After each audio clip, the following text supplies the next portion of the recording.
بسم اللہ الرحمن الرحیم۔ السلام علیکم سامعین کرام، آج کا بیان حضرت ابراہیم بن ادم رحمۃ اللہ علیہ کی کرامات کے متعلق ہے۔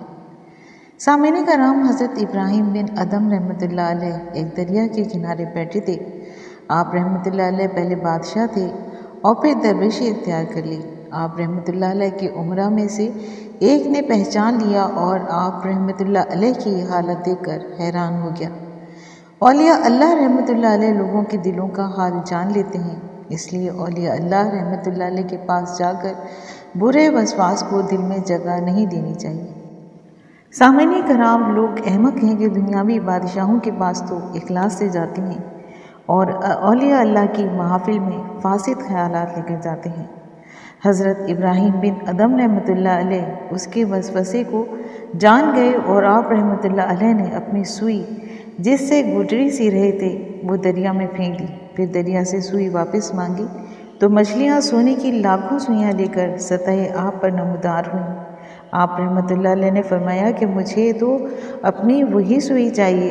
پھر ایک مچھلی ان کی سوئی لے کر آئی اور آپ رحمۃ اللہ علیہ نے اس شخص سے فرمایا کہ دنیا کی حکومت کا طلبگار نہ ہو بلکہ روحانیت کو طلب کر۔ عالم غیب ایک باغ کی مانند ہے جس کا تھوڑا سا حصہ اس دنیا میں موجود ہے۔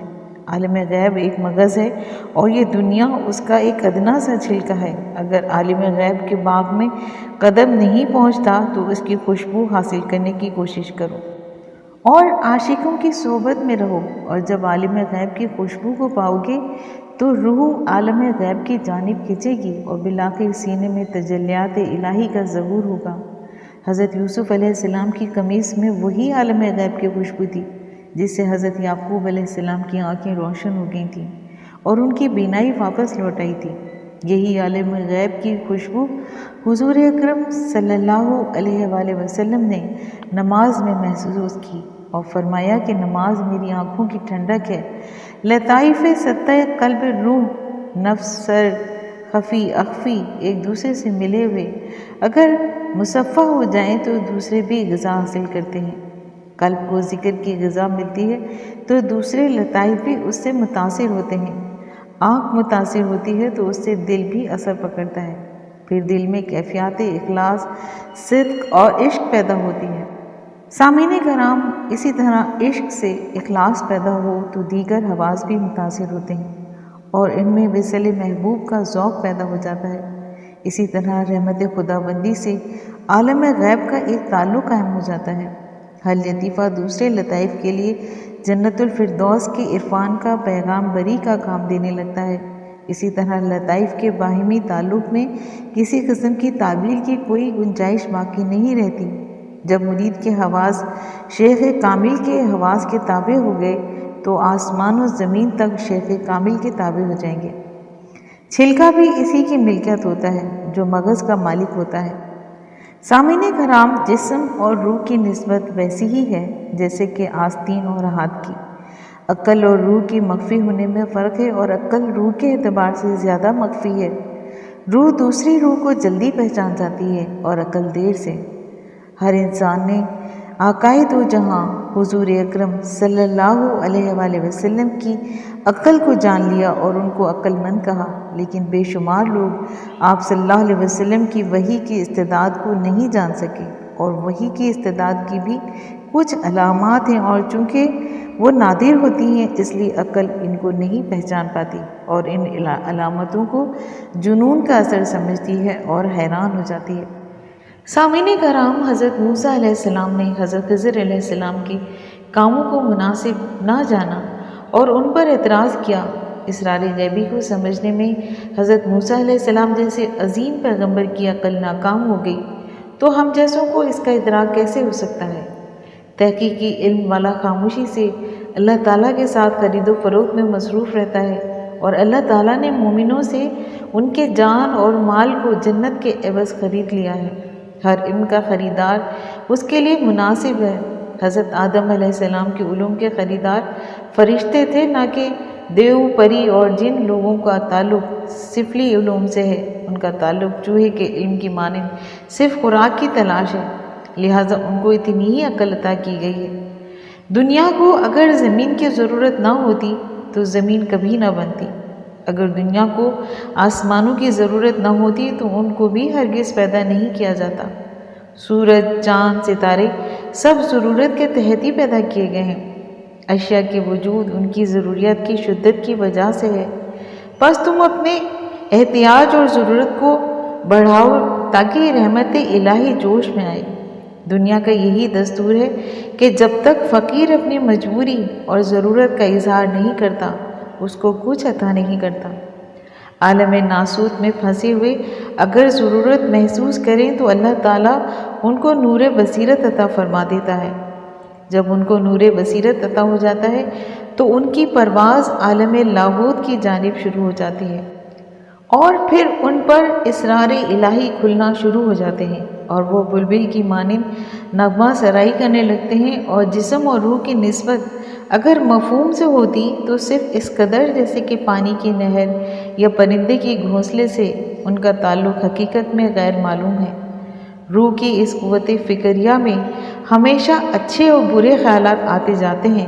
جس طرح پانی بظاہر رکا ہوا نظر آتا ہے لیکن حقیقت میں یہ رواں ہے، اس طرح روح ملاء الاعلیٰ کی جانب رواں ہے لیکن ہمیں اس کا احساس نہیں ہوتا۔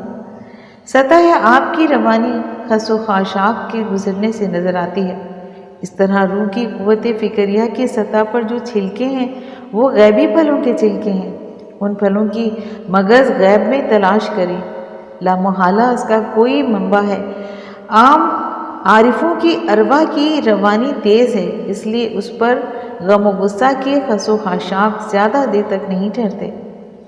جب اس امیر شخص نے مچھلیوں کو حضرت ابراہیم بن ادم رحمۃ اللہ علیہ کے تابع دیکھا تو اس پر وجدانی کیفیت طاری ہو گئی اور اس کو اپنی لا علمی پر افسوس ہونے لگا۔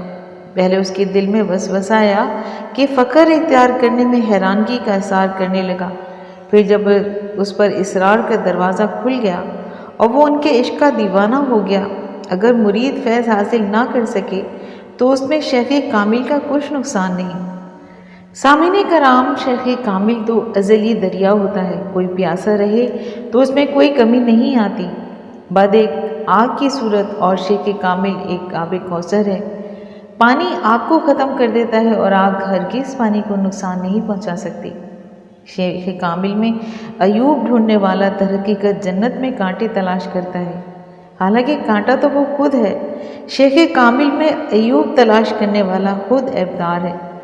جس ہنر کو شیخ کامل نہ سمجھیں وہ ہنر نہیں ہے، اور جس یقین کو شیخ کامل یقین نہ سمجھے وہ یقین نہیں ہے۔ شیخ کامل قبلے کی مانند ہوتا ہے اور اس کی طرف دور سے بھی رخ کرنے سے فیض حاصل ہو جاتا ہے۔